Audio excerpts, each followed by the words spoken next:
Estamos a fin de año, momento de hacer repasos y vamos a hacer un análisis de lo que fue este primer año de gobierno. Para eso recibimos al analista político Mauro Casa. Bienvenido, Mauro. ¿Cómo andás, Caro, Turca? Un gustazo.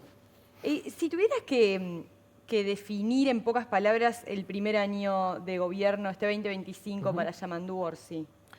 Bueno, para el presidente en particular, me parece que si uno pasa raya, siempre las evaluaciones y las pasadas de perspectiva de fin de año son un poco antojadizas, ¿no? Y uno tiene que intentar, como cierta cautela de decir, bueno, son muy tentativas en un primer año, que ni siquiera es un primer año total, es un primer año calendario, ¿no? Entonces, abriendo ese paraguas, decir que me parece que los objetivos más relevantes del primer año de gobierno se sacaron adelante en materia más de gestión, que es instalar el gobierno, que es tener a los equipos trabajando y particularmente haber aprobado el presupuesto, que tal lo hemos dicho muchas veces, pero que el gobierno no solamente logró aprobar un presupuesto, sino que fue un presupuesto muy ajustado a lo que el gobierno quería, o sea, muy similar a la propuesta que envió el Poder Ejecutivo. Eso da un marco en el cual el gobierno tiene como para arrancar el 2026 con otro ímpetu y con otra posibilidad de impactar en la vida social del país. Entonces, en la materia de gestión creo que positivo, ¿no? Se saca adelante la cuestión legislativa que a principio de año teníamos muchas dudas de cómo iba a ser, de si se iba a poder sortear la falta de una mayoría parlamentaria propia en diputados, y eso, bien o mal, se resolvió. Después la contracara de eso, que la hemos dicho mucho, es las enormes dificultades en la comunicación política del gobierno, ¿no? Y acá hay como diferentes pestañas y diferentes niveles de gravedad, digamos, que supone el problema. A mí me parece que por momentos hay cuestiones que en el futuro serán anecdóticas, ¿no? Serán más bien menores, serán meme. Si el presidente se entrevera diciendo algo o no, en definitiva no le cambia la vida a nadie. Pero sí me parece relevante que el gobierno y el presidente en particular hasta ahora no haya tenido quizá la decisión o quizá la capacidad de poder tener un mensaje más claro, más asertivo de cuál es el rumbo del gobierno, de cuáles son las principales prioridades del gobierno, y no en términos solamente como de los grandes temas, que ya se sabe, que es la seguridad, que es la pobreza infantil, pero esos son temas, ¿no? La pregunta es más, ¿cuál va a ser la acción concreta del gobierno? ¿Cuáles van a ser las políticas que el gobierno va a poner en primera plana para poder atacar estos temas? Y ahí me parece que ha habido un error que no es de comunicación en el sentido de quién habla bien, quién habla mal, es más de comunicación política estratégica, de elegir sobre qué temas apalancarse, de elegir sobre qué temas quiero hablar y sobre cuáles no, de elegir mis salidas públicas, en qué voy a hacer énfasis. Y creo que allí ha habido como un poco un vacío de parte del gobierno de definir una agenda más clara, más contundente, más precisa, más concreta, que no sean 63 compromisos, que es muy amplio. Y creo que allí es algo en lo cual hay un ajuste que se puede hacer, o que yo espero que se haga para el año que viene, y que sería muy positivo. A ver, para poner un ejemplo reciente, el presidente comenta a los periodistas que va a haber cambios en las devoluciones del FONASA. Y ahí comienza todo un conjunto de especulaciones de qué es lo que va a pasar, de cuándo va a pasar. Después, al día siguiente, un sábado, 27 de diciembre, el Ministerio de Economía coloca un hilo en X, en la red social X. Y finalmente, ayer, a las 7 de la tarde, el gobierno toma la decisión de que el ministro de Economía y el subsecretario, en el medio de eso, el subsecretario hace declaraciones periodísticas. La oposición señala que el ministro de Economía va a ser convocado a la comisión permanente. Y bueno, y ayer a las 7 de la tarde, el Ministerio de Economía convoca una conferencia de prensa en la que habla el ministro, en la que habla el subsecretario. Ese hilo, Sí. ese hilo es desprolijo. Bueno, a mi forma de ver, no termino como de entender por qué hacer esta comunicación ahora para algo que va a pasar dentro de 2 años. primero eso, ¿no? Porque en realidad los cambios en la devolución de FONASA, para quienes tienen devolución de FONASA, que también a veces cuesta circunscribir los temas, ¿no? Es una minoría de los trabajadores del Uruguay, es una minoría, lamentablemente, ¿no? Porque los sueldos en nuestro país son bajos, entonces como cuando cambian este tipo de franjas o de márgenes, afectan a una población pequeña que es la que tiene salarios más altos. Hacer ese anuncio o esa serie de anuncios, como vos lo describías, que es como más bien como que siempre cuesta arrancar, ¿no? Y es algo que va a suceder en el 2027, cuando reciban las devoluciones del 2027, que va a haber algún ajuste, gente que va a dejar de recibir o que va a recibir un poco menos. Sí, no se termina de entender por qué en estas fechas, en este momento, es como que, dicho mal y pronto, haces calentar a un pueblo por algo que seguramente afecte a mucha menos gente de la que hoy está preocupada por el tema y que va a pasar dentro de un tiempo largo. Entonces, te estás adelantando a una discusión política que la vas a tener ahora y que la vas a volver a tener dentro de 2 años. Porque cuando pase, efectivamente, los medios van a tratar el tema, el Parlamento va a tratar el tema, la oposición lo va a criticar. Entonces, sí, me parece que ahí no termino de visualizar por qué hacer esa comunicación ahora. Y me conecta, es un ejemplo claro de lo que decía recién. A mí me parece que las dificultades de comunicación del gobierno, que todos hemos señalado, no son tanto si el presidente declara bien o mal, que sí es un problema, por supuesto que sería mejor que el presidente pudiera tener salidas más ajustadas y más claras y más concretas. Ahora, si eso no está, si eso no es parte del repertorio de su caja de herramientas, lo que sí se puede hacer es tener mayor control sobre el mensaje, sobre de qué temas el gobierno va a declarar y sobre cuáles no. Y no adelantarte a discusiones que de repente, como esta, que va a tener ramificaciones en el futuro. Entonces, es como duplicar la vuelta de hoja el vuelto que te va a venir de parte de la oposición. Lo vas a tener ahora y lo vas a tener cuando el tema finalmente se implemente. Entonces, ahora, hace poco escuché que desde Torre Ejecutiva esta cuestión de los 63 compromisos se estaban ordenando como en 7 ejes, como para poder, 7 pilares creo que le llamaron, 7 pilares de prioridad para reducirlo y pensarlo de una manera más estratégica. Me parece que es una buena idea y que urge que eso se empiece a comunicar de una forma mucho más concreta. Es decir, bueno, está claro que los problemas del país, están claros los diagnósticos, se tiene que empezar a hablar de las acciones, ¿no? De las acciones que el gobierno está llevando adelante. Algunas de ellas relevantes. Yo creo que para hacer un primer año de gobierno se hicieron algunas cosas en cambio de gestión que son valorables. Muchos comentan algunos cambios que se han hecho en materia de acceso al medicamento, en salud pública, la cuestión del aumento de las becas en la educación pública también y del pago de algunos bonos y cuestiones que impactan directamente en la vida de una población que de repente es la más vulnerable, es la que tiene más necesidades de presencia y de atención del Estado.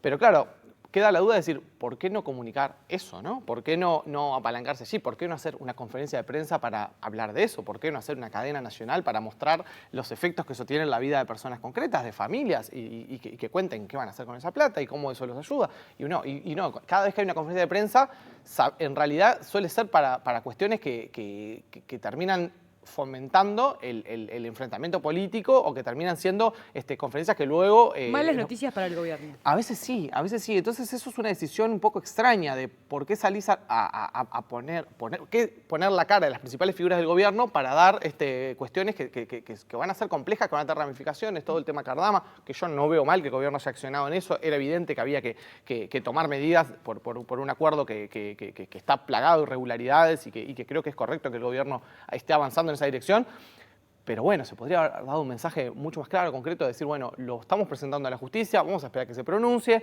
hasta ahora nosotros tenemos estos indicios, y bueno, no, después tuviste una comunicación mucho más entreverada sobre si el acuerdo se estaba rescindiendo o no, hasta ahora no tenemos demasiado claro eso, cada autoridad que habla parece que tiene un libreto diferente, entonces... Recuerdo más al principio de año la conferencia de prensa sobre ANCAP, sobre el cambio de los precios de combustible, también complicada, entreverada, fue algo que después hubo que explicar varias veces, en fin. Me parece que hay una cuestión de elegir un poco las batallas y elegir cuáles son los temas que se quieren priorizar ante la opinión pública, porque bueno, obviamente en el accionar del gobierno está todo, y todos los ministerios, todas las agencias, todos los organismos están haciendo cosas. Ahora, uno es el que si está en el Poder Ejecutivo, es el que tiene que elegir sobre qué temas querés que se discute y sobre qué temas querés poner en agenda. Después, obviamente, los medios van a trabajar otras cosas, la oposición va a tratar de poner otros temas, pero es parte de tu trabajo posicionar y si será un lugar potente la Presidencia de la República para marcar agenda.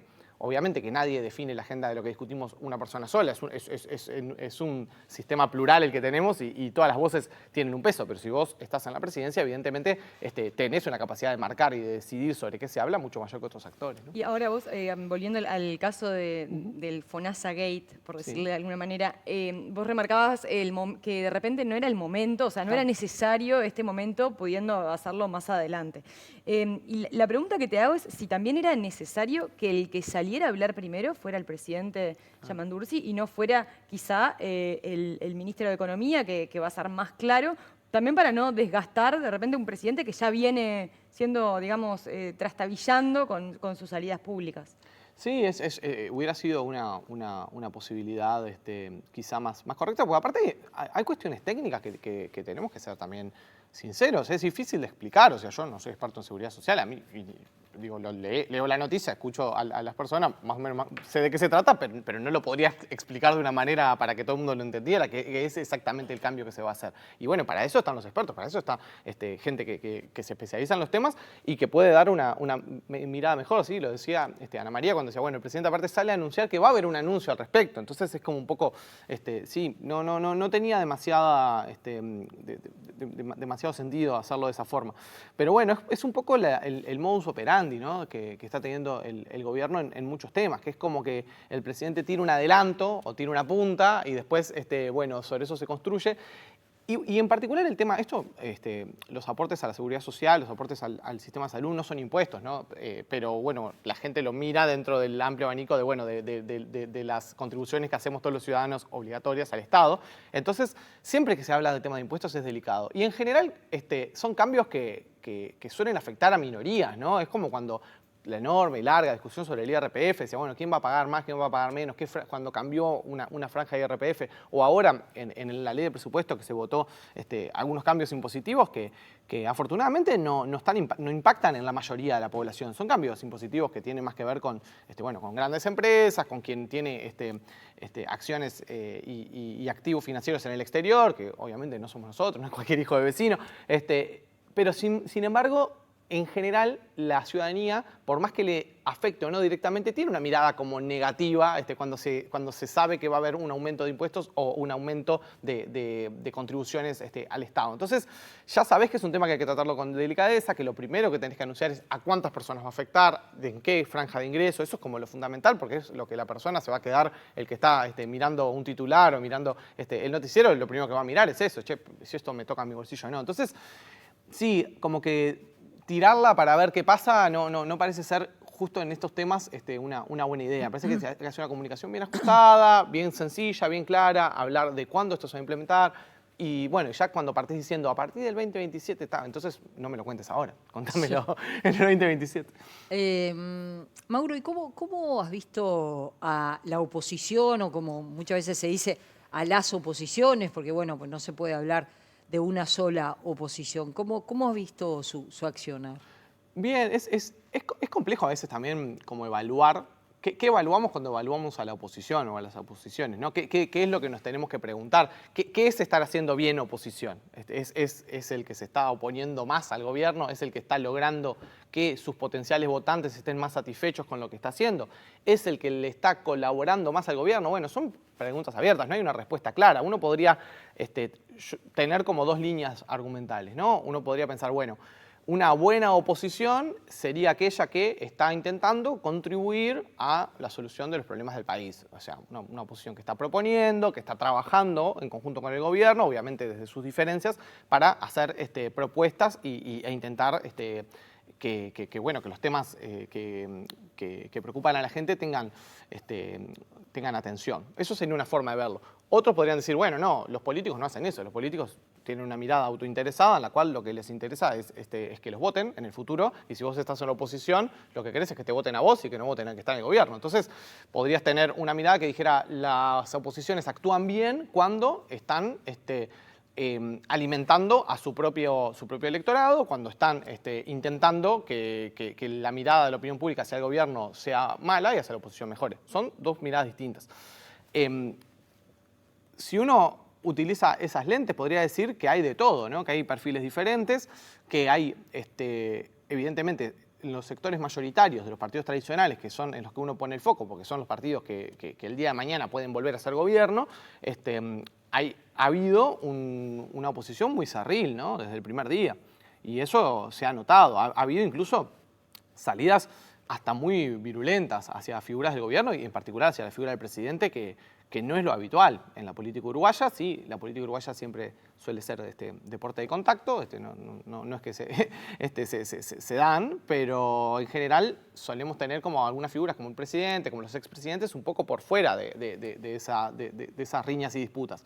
Y en este caso, desde que comenzó el año, hemos tenido, bueno, a los principales senadores de la oposición yendo muy de frente contra el presidente, y eso es poco habitual. A la vez, un poco lo que decía al principio, si uno mira en materia de legislación, no fue un mal año del gobierno. Fue un año donde se pudo avanzar con el presupuesto y donde se votaron algunas leyes que son relevantes, que hace mucho tiempo tenían tratamiento parlamentario, el ingreso por concurso a las intendencias, la ley de eutanasia, no sé, varios temas, ¿no? En los cuales se logró acuerdos, ¿no? Son legislaciones que salieron con amplios acuerdos. Entonces, uno diría que hay como esas dos caras, ¿no? En materia legislativa creo que el trabajo lo está haciendo, la oposición está colaborando, no con el gobierno, está colaborando con el país, ¿no? En la hechura de la política pública, que es lo que tiene que hacer.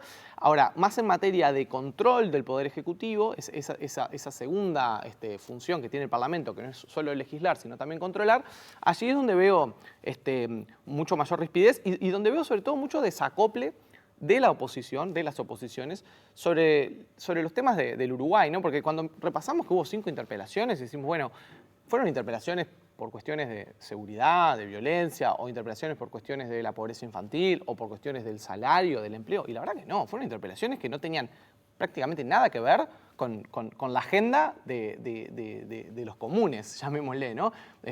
Una interpelación por el caso Danza, otra interpelación después por lo que hizo la JUTEP por el caso Danza, otra interpelación por el tema Cardama, otra interpelación por el tema Arasatí a principio de año.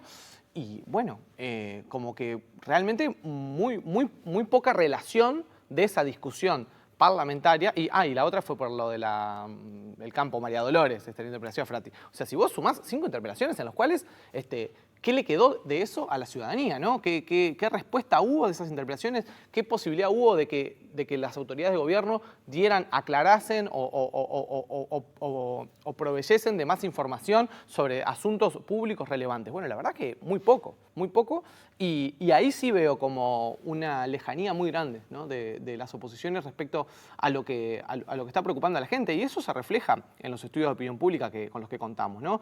Se ha hablado mucho, el gobierno es un gobierno que ha tenido poca luna de miel, como se dice, ha tenido mucha, desde la opinión pública, no rechazo, pero sí bastante cautela, ¿no? Una opinión pública muy en modo ni por ahora, ni satisfecha, ni aprueba ni desaprueba, como más bien a la espera, una espera un poco impaciente de qué se va a hacer en los temas relevantes. Ahora, si eso es lo que le está pasando al gobierno, que es, digamos, una luz amarilla, una nota media, a la oposición le está yendo aún peor, porque las oposiciones lo que se está preguntando ante la opinión pública es que los propios votantes de los ex partidos de la coalición republicana están presentando niveles de mucha insatisfacción con lo que está haciendo la oposición, más insatisfechos aún que con lo que está haciendo el gobierno, los votantes de la oposición.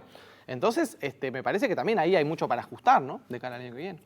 Mauro, ¿y qué se puede decir del vínculo fuerza política-gobierno, Frente Amplio-Gobierno? Porque hasta ahora se ha usado ese rol distinto para marcar diferentes posiciones, ¿no? Sobre la guerra en Gaza, sobre Venezuela. Sí. Y ahora sale esta discusión desde hace unos meses sobre grabar con al 1% más rico de la población, en la que el gobierno ha dicho que no va por ahí y un sector del Frente Amplio insiste junto con el PIT-CNT en que quiere avanzar en ese sentido. ¿Hasta cuándo se puede tirar de esa dualidad? Bien, es una pregunta re interesante y es como un dilema típico siempre de la ciencia política, esta cuestión de gobiernan los partidos o gobiernan las personas y qué nivel de respuesta tienen que tener los gobiernos y las autoridades de gobierno a los partidos que las colocan allí. Distintos regímenes en el mundo tienen diferentes respuestas a eso. Si uno va a regímenes más de tipo parlamentario, los partidos tienen mucho más peso y los partidos ponen a los ministros y al primer ministro y si no están conformes los quitan y hay un peso más grande. En las democracias presidencialistas eso suele estar atenuado. En América Latina el rol de los partidos suele ser más marginal y suelen ser más bien etiquetas, vehículos electorales con los cuales se lleva el gobierno, pero que no tienen demasiada vida propia. Todo esto para decir que es una discusión que no se resuelve fácil. Bajando al Uruguay. Obviamente Uruguay es una partidocracia, es un sistema de partidos institucionalizado, sólido, en el cual históricamente gobernaron los partidos. Y las autoridades de gobierno, no de este gobierno, de todos los gobiernos, se debían muchas veces a la discusión que se daba en los partidos políticos. Si uno los coloca en una escala, Frente Amplio, Partido Colorado, Partido Nacional, el Frente Amplio de los tres partidos es el que tiene más vida institucional, es el partido más denso institucionalmente, es el que tiene mayores instancias y es el que más mandata a sus autoridades. Si uno se fija, por ejemplo, el honorable directorio del Partido Nacional muy pocas veces saca una declaración o diciéndole a los diputados y a los senadores blancos que tienen que votar. No es algo habitual, no es tan parte de la cultura política de los blancos. El Partido Colorado, mitad de tabla, y el Frente Amplio sí. Entonces, a mi forma de ver, es algo nuevo esto de que las autoridades de gobierno repitan de manera tan consistente y tan a la ligera de que una cosa es el partido y otra cosa es el gobierno. Como diciendo, no, nosotros hay un partido que diga lo que quiera, el Frente Amplio, con sus instancias, no sé qué, y nosotros como gobierno vamos a hacer lo que a nosotros nos parezca mejor. Bueno, es todo un cambio para la izquierda uruguaya eso, ¿no? Para una izquierda que viene de una raíz de partidos socialistas, partidos comunistas, partidos que son todo lo contrario a eso, ¿no? Partidos que son de enorme, de mucha estructura y de muy verticales y con mucha capacidad de mandatar a sus representantes. Entonces, ni muy ni tan. A mí me parece que por momentos es un poco la salida que ha encontrado el gobierno para poder lidiar con esas contradicciones que hay a la interna del Frente Amplio, que por otra parte no son nuevas y que si me preguntás son mucho más atemperadas que en otros momentos históricos. O sea, el Frente Amplio históricamente, incluso si nos vamos a los primeros gobiernos del FA, al gobierno de Vázquez, al gobierno de Mujica, las diferencias ideológicas, programáticas a la interna eran abismales, mucho mayores que las que hay ahora, mucho mayores. Teníamos la época de los dos equipos económicos, la época del gobierno en disputa, decían los comunistas, ¿no? Que había que cinchar al gobierno hacia la izquierda porque si no se lo comía el ala más liberal. Bueno, hoy no está planteado eso, hoy hay matices mucho menores, incluso la amplitud ideológica dentro del Frente Amplio se ha reducido mucho, está mucho más, todo el Frente Amplio ubicado más al centro, ¿no? Ni que hablar con lo que ha sido el movimiento del NPP más al centro. Entonces, yo creo que las disputas son esos temas que vos mencionás, sobre todo política exterior y política económica. A veces hay también una cuestión respecto a la estrategia del gobierno, ¿no? Yo leía esas críticas que hacían estos frente amplistas independientes cuando le decían al gobierno ha sido demasiado benévolo con la oposición y no sé qué. Y bueno, sí, ahí hay un poco como también de cada quien opina de política desde las responsabilidades que le tocan. Evidentemente, si uno es un militante a pie, puede pedir el oro y el moro y le puede decir al gobierno, no, quiero que te pelees más con los blancos en el Parlamento. Y el gobierno te va a responder, bueno, yo necesito sacar adelante la legislación, los votos, no tengo esa mayoría. Es algo que es como la cartita a Papá Noel. Y además es la impronta del propio Yamandu Orsi. Sin duda. Digo, cuando ocurre la negociación con las partidas para las intendencias, ¿quién cierra finalmente el acuerdo? Lo cierra el presidente de la República, que dialoga con los intendentes que fueron sus ex colegas hasta hace muy pocos meses, y él abrocha. Y a la vez, si uno se pone a pensar los cuestionamientos de los desconformes dentro del Frente Amplio, que ha existido siempre que el Frente Amplio gobernó, disconformidad, pidiendo más izquierda, pero cuando vos ves las encuestas de opinión pública, la ministra de Salud Pública y el ministro de Economía son los que gozan de mayor popularidad. Entonces, bueno. No, y hay una contradicción muy grande allí que muchas veces es difícil de que a ver, el militante más convencido, más ideológico, parado más a la izquierda, tiene todo el derecho de organizarse, de reclamar, de ocupar los espacios que el partido les da para poder hacer esos planteos y de exigirle al gobierno otra cosa. Ahora, a veces se pierde la mirada de dónde está parado el conjunto de la opinión pública en el Uruguay, ¿no? Cuando uno mira estudios de quiénes votaron a Yamandu Orsi en la segunda vuelta de noviembre del 24, la mitad de los votantes que optaron por Yamandu Orsi son votantes de centro, el 55%. Creo que es un estudio que vi otra vuelta de equipos. 55% de esos votantes son de centro. Entonces, después otro 30% son votantes de centro-izquierda y un 25% o 20% se consideran votantes de izquierda.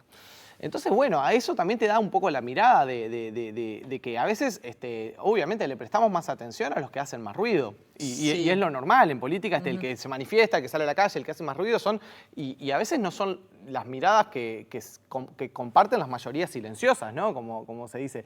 Y yo creo que el gobierno, el presidente en particular, interpreta que su mandato es lo que él prometió en campaña, que es la revolución de las cosas simples, de hacer ajustes, de que el mandato que recibe la ciudadanía no es un mandato de un cambio radical de rumbo respecto al país. Entonces, bueno, son miradas diferentes. Pero las encuestas también indican que la gente está esperando algo, porque por algo, primero que el gobierno bajó en las encuestas, hoy la gran mayoría lo da por debajo del 40% de aprobación, de aceptación. Después hay un número muy alto de gente que está ahí, digo, es decir, vos recién lo mencionaste, que no opina ni a favor ni en contra, que tiene una expectativa, por lo cual 2026 puede ser un año importante para el gobierno. Y estoy pensando en los temas principales, estoy pensando en seguridad y en economía, estoy pensando fundamentalmente en salarios, jubilaciones y seguridad. Yo creo que ahí se juega gran parte de lo que la gente espera del gobierno. Sí, totalmente. O sea, si el gobierno logra algún impacto que sea visible en esas áreas, nada, se encamina a ser un buen gobierno y a tener buenas chances de reelegir en el 2029. No tiene mucha ciencia. Ahora, si el gobierno no logra impactos relevantes, visibles en materia de reducción de la violencia o en materia de mejora de la calidad de vida de las mayorías, es muy difícil después presentarte a una elección pretendiendo revalidar un mandato. Entonces, se juega bastante en esa cancha. Después, todo lo demás, la comunicación, los furcios, las salidas en falso, todo eso después se vuelve anécdota. Y sí, se vuelve, obviamente es relevante cuando tenés logros para transmitir y se falla en esa comunicación. Por ahora, no hay demasiado, lo cual también es lógico, ¿no? Es un primer año de gobierno con un presupuesto que se acarrea del periodo anterior. Ahora, la cuestión es, sí, en 2026 hay que empezar a mostrar gestión y empezar a desplegar iniciativas. Todavía probablemente no veas resultados, pero sí que se está haciendo esto, que se está haciendo esto, que se está haciendo esto, que cuando se sienta un jerarca a dar una entrevista pueda contar la batería de cosas que está haciendo. Decir, bueno, sí, los resultados los estamos esperando, los vamos a ir viendo, los estamos monitoreando. O sea, yo no creo que sea menester que en 2026 mostrar resultados. Pero tenés que mostrar gestión, ¿no? Tenés que mostrar líneas de acción desplegadas en el territorio y visibles. Y tener esa capacidad de sintetizar lo que se está haciendo y de transmitirle a la ciudadanía por dónde se está actuando. Y en ese sentido hace falta también ambición, ¿no? Ambición y claridad. Hasta ahora el gobierno de Orsi no está demasiado claro por qué quiere ser recordado, ¿no? Y eso es algo que todos los presidentes, es una pregunta que no se le ves la deberían ambición. hacer. No es que no le vea ambición, es que me parece que no está claro cuál va a ser el legado de este gobierno. Y obviamente uno no controla todo, uno cuando está en el poder, entre comillas, hay cosas que puede hacer, cosas que no, cosas que te salen, que no te salen, te enfrentás a eventualidades, o sea, el devenir es complejo. Ahora, vos tenés que tener claro desde el primer día por qué querés ser recordado, ¿no? Una cosa muy a la gringa, muy de los presidentes norteamericanos, pero que en los regímenes presidencialistas es fundamental. Bueno, recuerdo al propio Lacalle Pou en su momento que dijo, yo habré hecho un buen gobierno si logro disminuir la pobreza. Bueno, es un indicador concreto, simple, ¿no? Directo. Después, obviamente, todo lo demás también es relevante, todo lo demás también es importante. Ahora, a mí mídanme por esto. Bueno, hasta ahora no tenemos ese mensaje por parte de Presidencia y del Poder Ejecutivo. Y sería importante, ¿no? Porque en esto de los 63 compromisos, del montón de prioridades, de que todo es prioridad, cuando todo es prioridad, nada es prioridad, a mí me parece que sería importante que la comunicación presidencial hiciera un switch allí, un cambio de mensaje, porque hasta ahora ha tomado esa decisión de no vamos a tener un buque insignia, no vamos a tener un tema político central, y eso es relevante. Yo creo que es interesante ver el estudio que hizo Opción Consultores, Rafael Porcecanqui, para el Partido Nacional, donde claramente era lo que recién te preguntaba, ¿no? Las críticas van por el salario, por las jubilaciones y por la seguridad. Sí. La gente dice, en 24 mejoró el salario, pero no se recuperó los 5 años perdidos de 2020 a 2024, esos 4 años perdidos de salario. Y lo mismo le pasa a las jubilaciones, Totalmente. lo mismo le pasa a los reclamos de la clase media, lo mismo pasa con los reclamos de lo que pasó en la frontera, con cuando Argentina era hiper barato y todo Uruguay iba a comprar todo en Argentina, pero había reclamos de la frontera. La gente entiende que no fueron atendidos.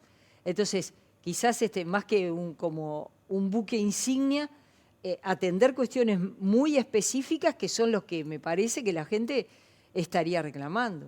Sí, ese informe es muy relevante y por ahí es un poco un tiro por la culata de la autocrítica blanca, porque evidentemente en un proceso en el cual se esperaba hacer un énfasis mucho mayor en qué había pasado en la campaña, cuáles habían sido los errores de campaña, los errores comunicacionales, el trabajo muy serio de los colegas de Opción lo que dicen es, bueno, sí, en la campaña pasaron cosas que se podrían haber hecho mejor. Ahora, el Partido Nacional pierde el gobierno mucho antes, pierde el gobierno porque no logra colmar expectativas de la ciudadanía en esos temas centrales, sobre todo en los temas económicos. Entonces, de alguna manera, termina siendo la interpretación de ello un tiro por elevación a la calle Pou y al gobierno de la calle Pou. Entonces, un poco, me parece que ahí mandaron cerrar, ¿no? Como decir, bueno, con este mensaje cerremos acá porque no querían profundizar los blancos en decir los problemas los tuvimos durante el gobierno y no en la campaña, porque decir eso es un poco horadar la figura del expresidente, futuro candidato a la presidencia, que es la calle Pou. Pero, más allá que no lo quieras decir públicamente o que no quieras tener esa discusión, hay que tomar nota, ¿no? Y este gobierno también tiene que tomar nota, porque como bien decís vos, Ana María, la gente es la misma y las preocupaciones de ciudadanía son la misma y el cambio de gobierno se dio por un margen fino, ¿no? No es que hay una esperanza depositada, pero hay mucha exigencia también. Hay una demanda muy grande. Por algo, este corto periodo de luna de miel, o casi nulo, porque no es que, bueno, la gente en la calle celebrando que ganó la izquierda como era en otros momentos.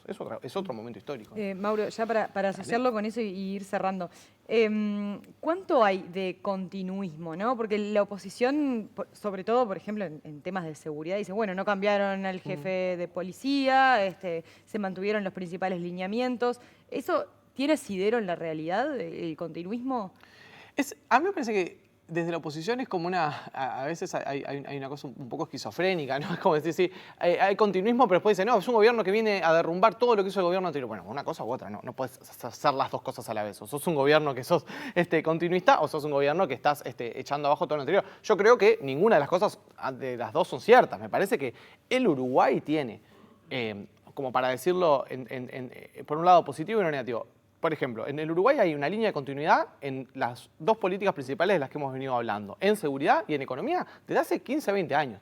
En economía creo que bastante positiva, o sea, es un país, el Uruguay, que ha mantenido en los últimos 20 años una estabilidad macroeconómica importante que es condición necesaria para mejorar la vida de la gente. ¿Es suficiente? No, pero es condición necesaria. Ahí hay continuidad, pero no es continuidad de este gobierno respecto al anterior, es continuidad de este gobierno respecto a un consenso post-crisis del 2002. Ahí hay una continuidad que yo creo que es positiva. En materia de seguridad también hay continuidad.